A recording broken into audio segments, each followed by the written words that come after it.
the meantime, talk about Prime Minister Narendra Modi as an interaction with the Indian diaspora that is expected in a bit. But we also talk about the interactions that has been happening with his New Zealand counterpart, Christopher Luxon, who held delegation-level talks in Auckland as the leaders discussed expanding cooperation in trade, defense, security, education, technology, agriculture, and the Indo-Pacific, while also emphasizing collaboration against terrorism and boosting people-to-people exchanges. As both sides have expressed confidence that the strengthened partnership would open a new avenue for economic growth and regional cooperation, with trade and investment remaining as the key pillars of bilateral relationship.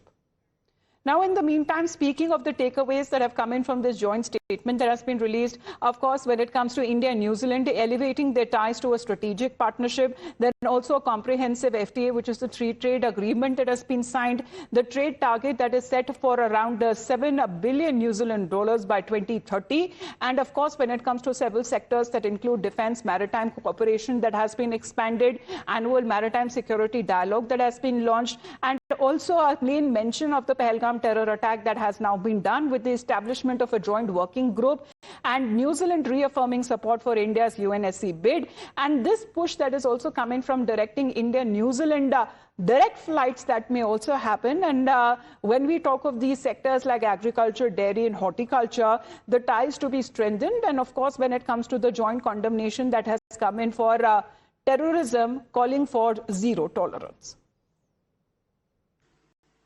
Friends, यह बैठक ऐसे समय में हो रही है जब भारत और न्यूजीलैंड के संबंध एक टर्निंग पॉइंट पर है। आज हम अपने संबंधों को स्ट्रेटेजिक पार्टनरशिप के सूत्र में बांध रहे हैं। यह केवल एक डिप्लोमेटिक माइलस्टोन नहीं है, यह हमारे साझा भविष्य का एक नया संकल्प है। इस वर्ष दोनों देशों के बीच 9 महीनों के रिकॉर्ड समय में फ्री ट्रेड एग्रीमेंट किया है। यह आप सभी के लिए market access, investment, services, technology और टैलेंट मोबिलिटी के नए अवसर लेकर आएगा। मुझे विश्वास है कि नए जोश और उत्साह के साथ काम करते हुए हम 2030 तक द्विपक्षीय व्यापार को दोगुना बढ़ाएंगे। फिनटेक में आज भारत ग्लोबल लीडर है। आज दुनिया की 50% real time digital payments Bharat में होती है। Well, this is a message for a joint call for peace. And of course, when it comes to the current situations prevailing in West Asia and a call for restraint on that, also seeking for de-escalation and of dialogue, protection of the civilians there amid tensions, dialogue, diplomacy to resolve conflicts. And of course, when it comes to unhindered navigation through the Strait of Hormuz has also been made part of the joint statement between India and New Zealand. Now, there's also been, as the two countries share a remarkable cricketing journey that has inspired fans across borders, with Ajaz Patel, the Mumbai-born cricketer who represents New Zealand, created history with his world record bowling performance and became a global cricket sensation. With Prime Minister Modi visiting the nation, here's what he had to say. Yeah, I remember the moments quite clearly. It was a very, very hot day to begin with.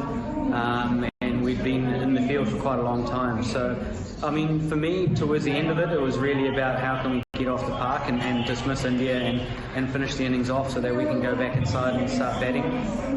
But it was certainly a special moment in my career, and it was really nice and humbling to be able to do it in Mumbai in front of a somewhat of a home crowd as well. It's a very illustrious company.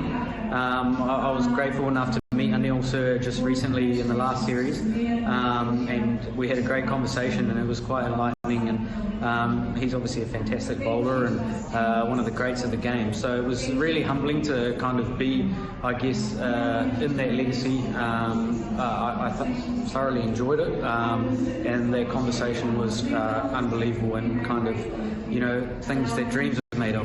Yeah, certainly. I mean, to be, I guess, aspiring the next generation of cricketers within New Zealand, and I guess showing them that it is possible to, go out there and take on the world stage. And for me, I take a lot of pride in representing my Indian heritage and my Indian culture, as well as being a Kiwi. I'm also an Indian. So if people can take inspiration from that, then that's fantastic. And I hope that one day someone will grow up and say, hey, look, I watched you play and it really inspired me to continue pursuing the game. Yeah, certainly. I think the Indian community, the Indian community around the world really showcases, the resilience, the hard work, the work ethic, and everything to encompass that as part of our culture as well. And so I think certainly, if we can inspire more to give back to their communities and to grow in their communities and to really excel in their communities, then that's certainly, a great goal, and certainly something that we should aspire to as a community. So we are standing by for the other interactions that the Prime Minister would be participating shortly. With that, we head into a short break.